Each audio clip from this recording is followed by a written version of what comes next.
Hello, my friends. My name is Darren Gerdes. Here are three big stories for today. And as you know, I'm not outside. I know the sound quality is awful. If you can tell me what kind of mic I can plug into a iPod, or an iPhone, I'll see what I can do to help with that when I'm not in my office. I just have to get out of my office. Okay, first story. Ukrainian special forces are attacking Russians in Syria. There are thousands of Russians in Syria, holdover from when the Russians were helping Assad a number of years ago, and they just kind of stayed there.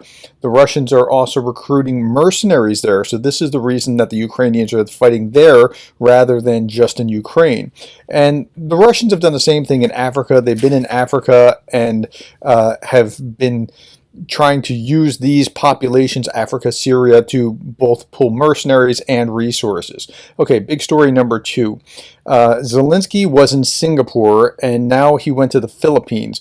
Why do you go to the Philippines? It doesn't seem like it's going to do very much for him. It's going to do a lot for him, and it's also going to do something for the Philippines. So Marcos Jr., this is Ferdinand Marcos Jr., not the one from the 80s, but his son. He's discussing bilateral agreements with Zelensky. I don't believe that they got a bilateral agreement yet, but they're going to be opening an embassy in Ukraine, and Zelensky's getting support from the Philippines. And the Philippines, what do they get out of it? They get to say, we're supporting the international order, and that's tightening things in the Pacific region against China. So it's really interesting how these things are connected. So Marcos, when he ran in March of 2022, was talking about how he was going to stay neutral on the issue of Ukraine. And so flipping that has put another country in the column for Ukraine, and for the Philippines, it's helped them have a bulwark against China, with more of that region coalescing against China, defending the rules-based order. Okay, last little thing, and this is really interesting.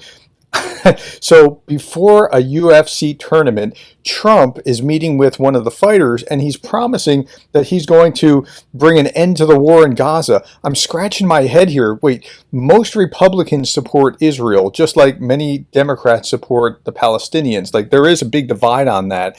And why he would stake out that position, and how would he end it? Like, he's planning to end it in Ukraine? I think that's just a terrible policy for him, but okay, I guess that's okay. All right, that's all that I have. Those are the three big stories for today. If you know anything about a better mic that I can plug into my iPhone, let me know, and thanks for being the kind of person that cares about Ukraine.